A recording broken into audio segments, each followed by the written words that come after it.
Hello and welcome to Healthline 3. I'm Terry Simmons. Today we're talking with Dr. Saimah Talukder of OBGYN Concepts with Willis-Knighton Health System. And we're going to be talking all about annual well woman visits and sexual health. So if you have any questions about women's health in general, you can speak directly with the doctor. And we'll be taking your calls throughout the show. As a reminder, please make sure you're in a quiet room with your TV turned down all the way so you can hear us and we can hear you. And the number is 318-219-4569, and you'll see it at the bottom of your screen throughout the show. Welcome, Doctor. Thank you, Terry. Thank you so much for having me. It's our pleasure. Thank you so much for bringing all of this information to us. Women's health is so incredibly important, and we have found out in doing these shows there's not a lot of research with women's health, and so a lot of it coming to the forefront right now. And what's really important is our annual women's exam, right? Absolutely. And so let's start with that. We talked about that in the tease earlier, but for someone just tuning in, what is a well woman's exam? What does that mean? So the well woman exam, it's really a way of a woman taking control of their gynecological and reproductive health. And as with all specialties, we really do an exam, talk to the patient, and talk about preventative care. So we need to talk about their medical history, we talk about their obstetric history, and what contraceptions they're using, and family history is very important, what medications they're on, and then they have their examination. Usually in an examination there are 4 parts to it. It starts off as a physical, so just listening to the heart, the lungs, checking the thyroid, checking for any lymph nodes, and then we do the breast exam. The breast exam is very important because it's a matter of self-breast awareness. Every woman, we're with our breasts 24 hours a day. So if there is any change, it is often the woman who can pick up the change. So initially, inspection is very important. Standing in front of a mirror, looking at the breasts, make sure that they are the same shape and size, and then raise your arms above your head. Similarly, inspect them again, go through those different characteristics. You can examine your right breast with the middle of the fingers of your left hand, and your left breast with the middle of the fingers of your right hand. And then you can do the exam in either a circular manner, you can do it horizontally, you can do it vertically up and down. Whichever way you choose, stick to that every month and stick to that in both breasts, just for that continuity of exam. And do the exam in 3 different pressure levels. The initial one, superficial. Second time around, go a little deeper. And that third exam, really mash on the breasts, almost to the chest wall. And if there is a mass, a lump, a knot, nodule, anything to feel, you should be able to feel something. Remember, we have breast tissue in the underarms, so always check up there. This is breast tissue, check up there. And then at the end of the exam, squeeze the nipple between your 2 fingers. Make sure there is no abnormal discharge, nothing yellow, nothing green, no bleeding. So along with the self-breast exam, an annual breast exam by a provider, such as a gynecologist, women from 40 years of age do need a mammogram. So that is something that we talk to the lady about when they come and see us. After the breast exam, we do the pelvic exam. Now, the pelvic exam, not liked by anyone really, but the key thing really is to relax as much as you can. As gynecologists, we don't want our patients to have all that fear, the trepidations of having a pelvic exam, but it's something that needs to be done. The pelvic exam is actually different from the pap smear. Now, the pap smear screening program, it is the most successful screening program in the history of screening programs. Before the 1930s, when screening started, women were dying. They were dying from cervical cancer.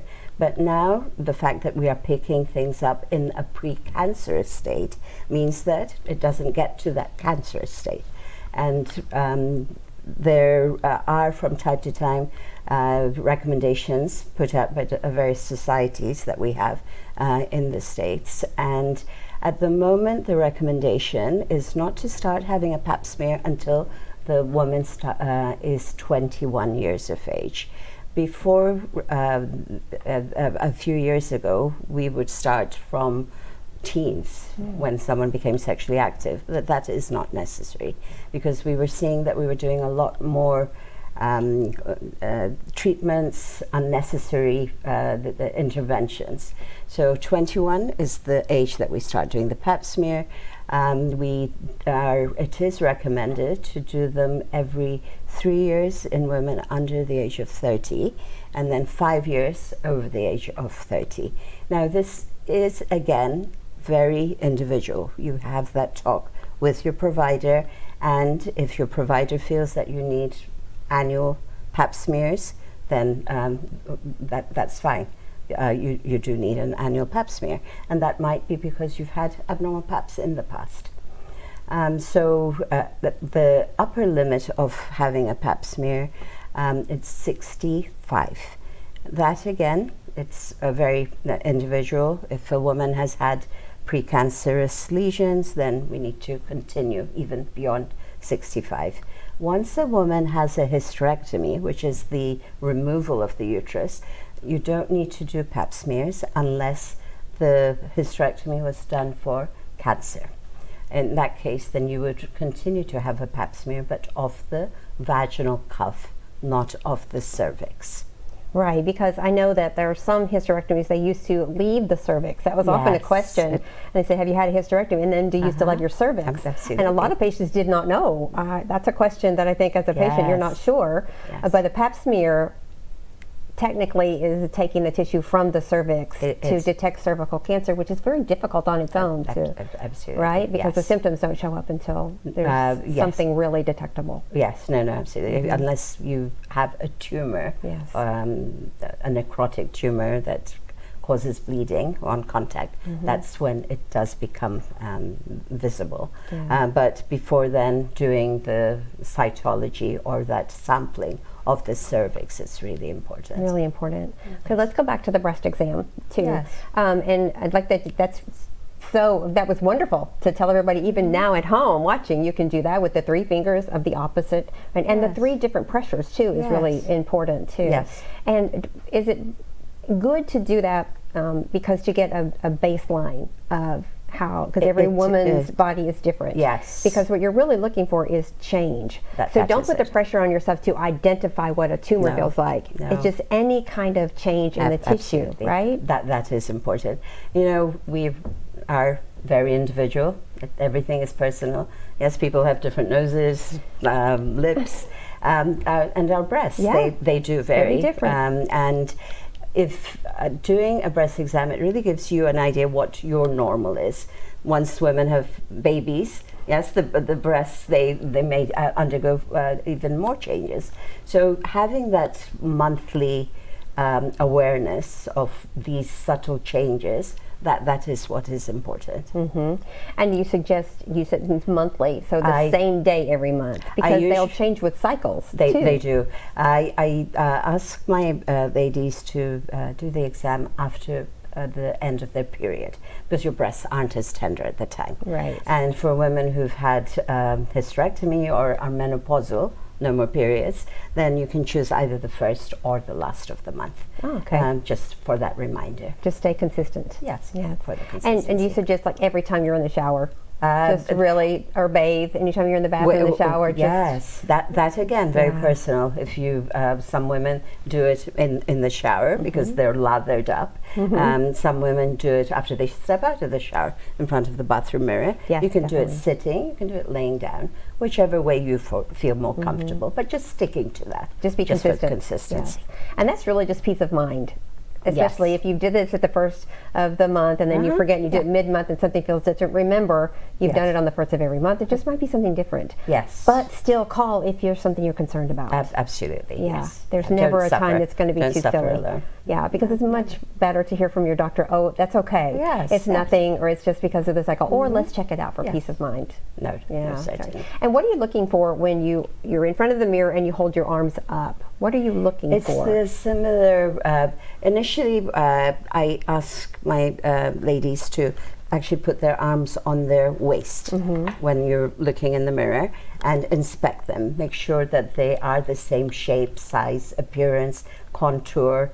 Is there any puckering of the skin, any tethering of the skin, which means that there might be a tumor growing in the deeper layers. And then as this tumor grows, it will pull back the skin. So that's that puckering.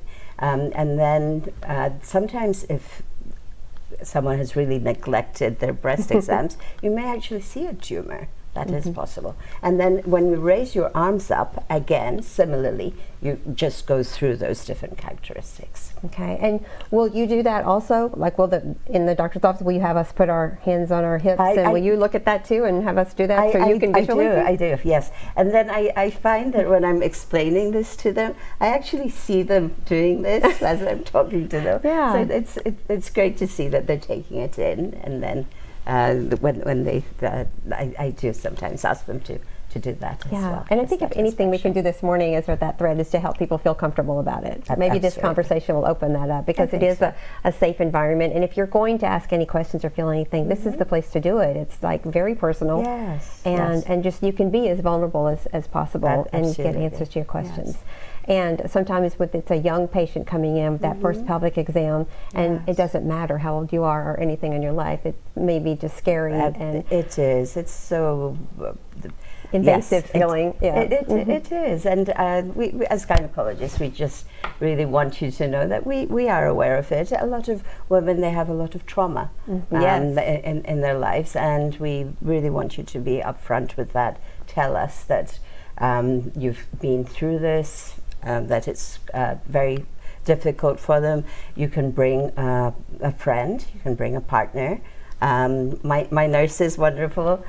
She actually gives her hand to the patients to hold on to if necessary. It's also very important to explain to them that they really need to relax. So what I sometimes ask them to do is just breathe through their nose and then out through their mouth. And if you do that for about 4 seconds, that often helps. Just closing your eyes. If you need music, I do have music in my office, so that's sometimes helpful as well. Yeah. And then if we have to do more invasive procedures in the office, like I even ask them to play their own music. So we get, I was going to say yes. So we get a taste of what their tastes are in music as well. And there's no rush. And like you said, there's some women do, and some women may even have trauma they're not aware of.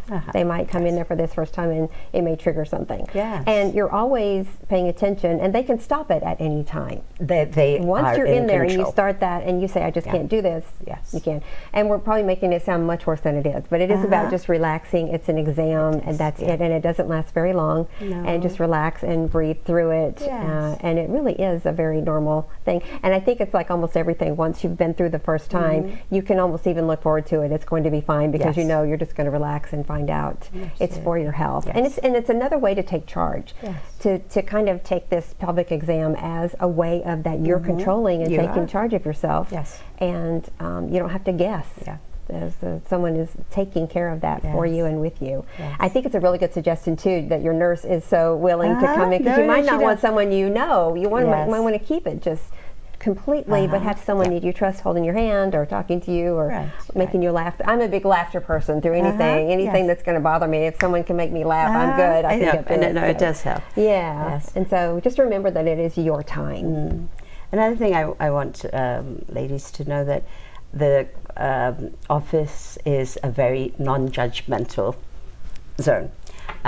So you don't have to worry about grooming or what your tastes are in different things, as long as you are comfortable. And we really don't even notice what's happening. I think that's a good point too. We need to realize that you're not even thinking about that. Yeah. And I think women watching know exactly what we're talking about. It's just your taste, it's whatever. So you're not even thinking about it. What you're comfortable with. Yeah. Don't change anything.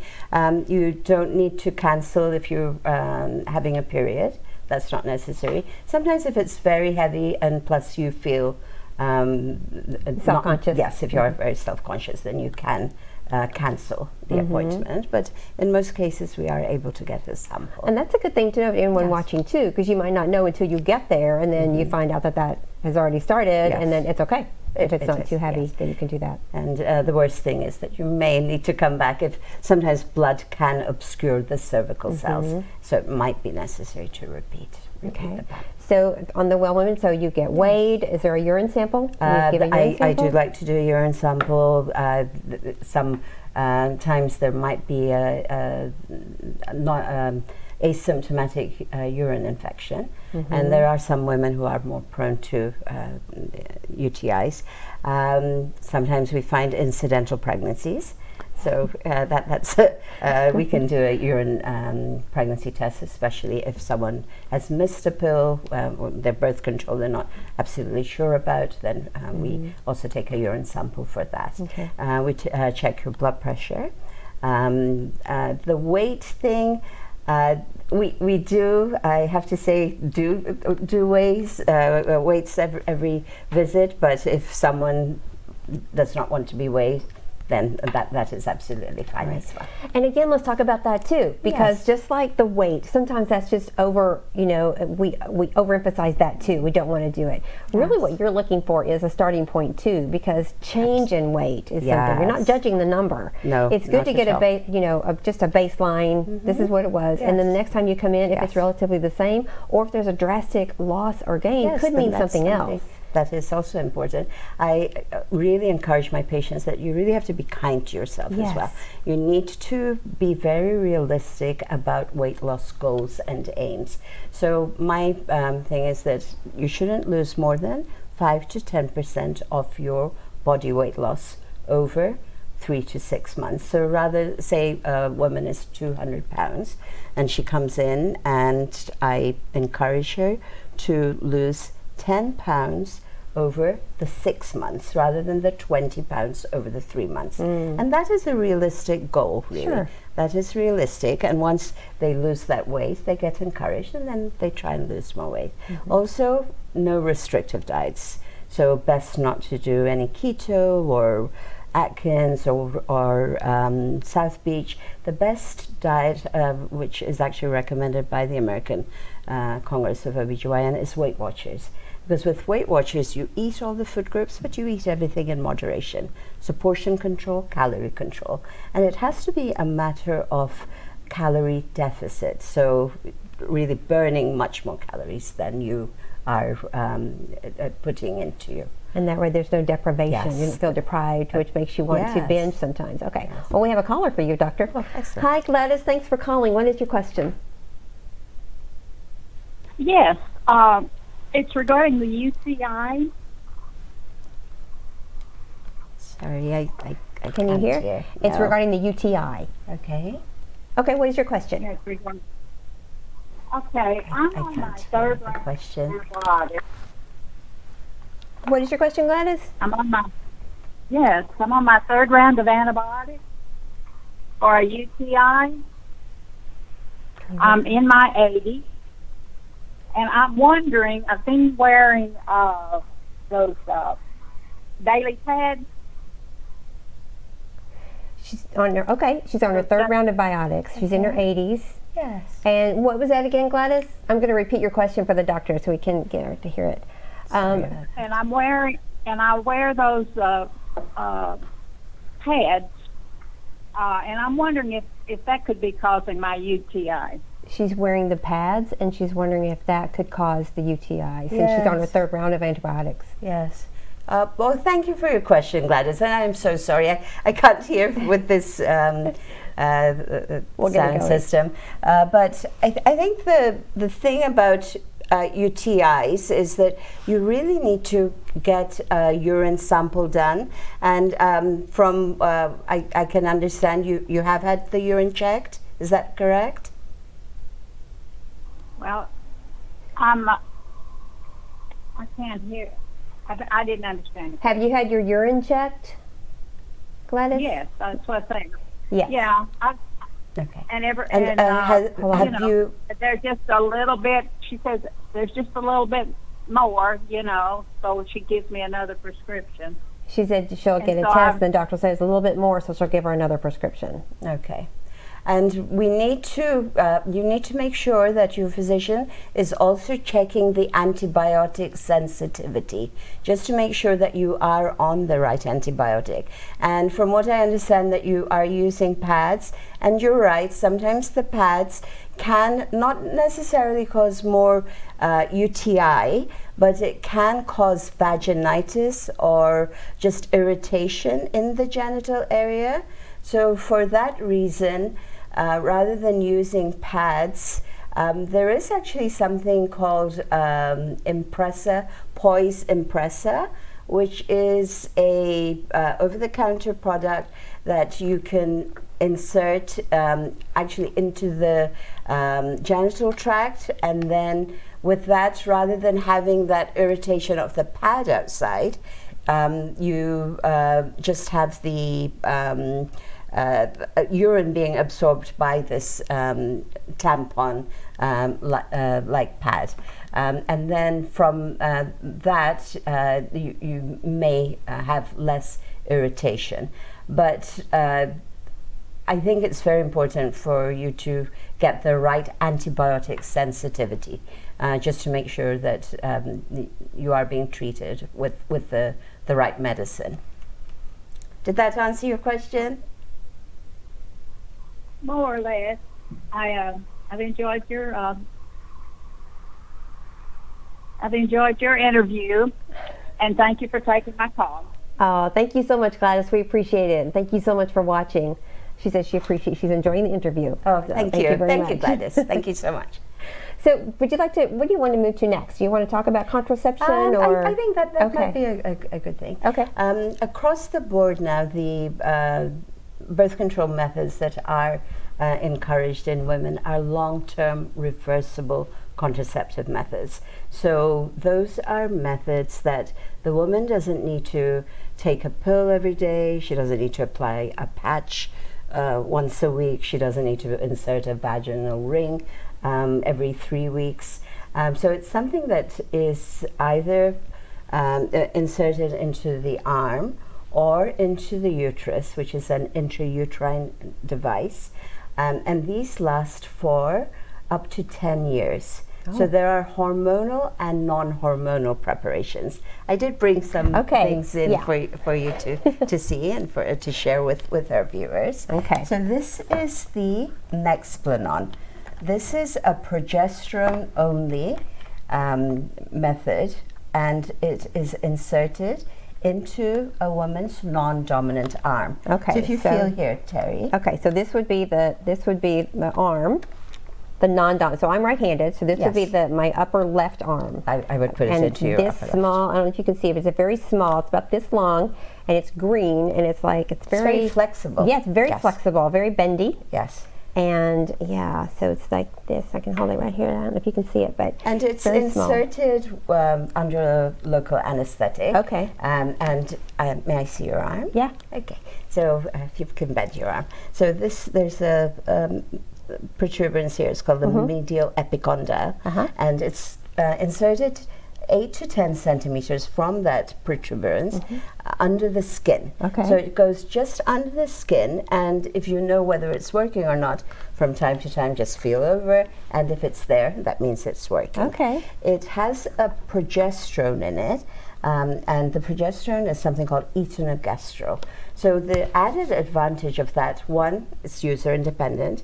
You don't need to remember to do something every day. The other advantage is that it can sometimes affect periods. Women using this have sometimes no periods, and sometimes they have lighter periods. There is a side effect, however. Sometimes there can be some irregular spotting, but in the long run, women usually settle, and they can become amenorrheic, meaning have no periods, or they can have some spotting from time to time, light spotting.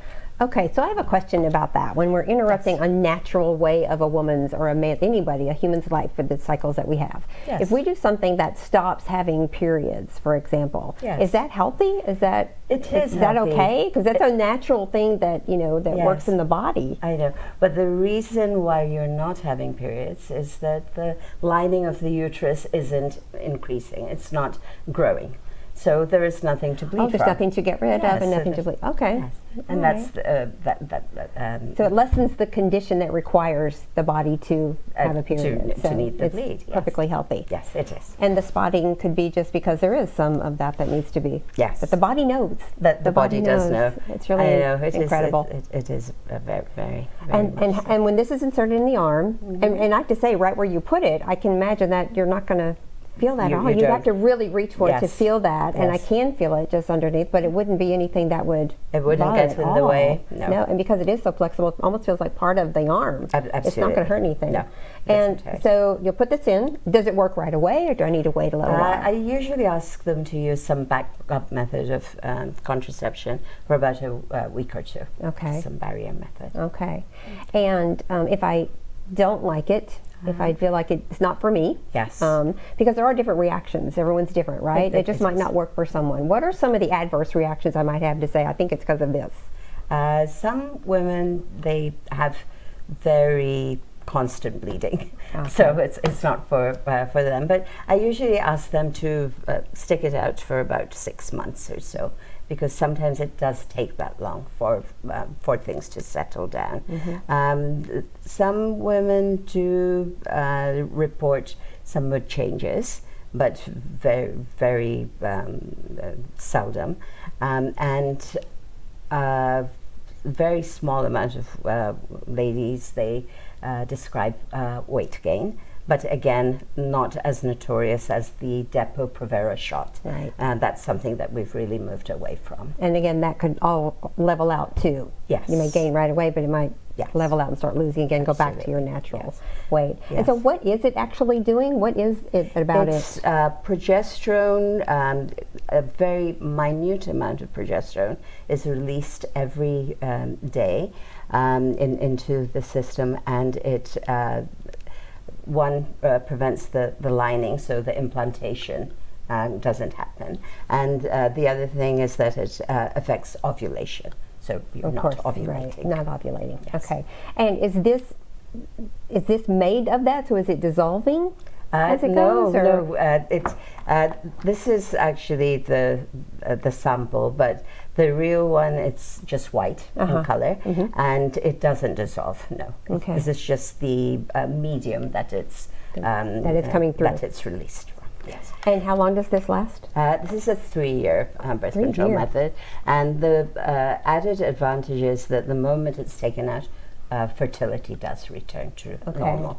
Again, with the Depo-Provera shot, that could take up to a year for women to become fertile again. Oh, okay. Really? This does not affect the fertility. So you have the shot, and it's run its Yes. course, and you decide, I do want to have a baby. It can It could sometimes. take up to a year? Oh, wow. Sometimes with the And the this is how Depo-Provera. long? You have this removed. When can I start making a baby? About within some women with their next cycle, Oh, they get pregnant. goodness. So that's very flexible It with is. family planning Yes. then. Very good. Certainly. Okay, and so there's nothing, so I would just come in and say I want it removed, and the same thing, local Yes. anesthetic, it's removed, and It's removed. You we're get good to a go. little battle scar, a very tiny one, but it just seals off. yes, and, okay. without any problems. And some women opt to. I have some ladies who are on their 3rd or 4th next one on, and they love it. Okay, and so is that what happens? So it's 3 months, then it's time for me to go get a new one if I like this way. After 3 years, yes. Okay. Yes. All right. What else would you like us to know about contraception? and There is the IUD, the intrauterine the ID. devices. So these go into the uterus, and this is the shape and size of Okay. it. Okay, and we'll turn this around. This is where it's going. That's the shape and size of it. You might not be able to see them, but also very flexible and Very, very Okay. flexible. So this is inserted into the uterus, and the woman starts off with a speculum inside the vagina, into the genital tract, and then it's introduced with a very fine plastic tubing. So once the speculum is in the genital tract, it opens it up, and it's introduced through this tubing, goes into the uterus. Once it gets into the top of the uterus, the arms of the IUD are released, and Okay. it just sits up there. All right. The reason for the We are out of time. Oh, I'm so sorry, but thank you so much. This has been so informative about women's health. I thank you so much. And thank you everyone for joining us on Healthline 3 today. We'll see you next time.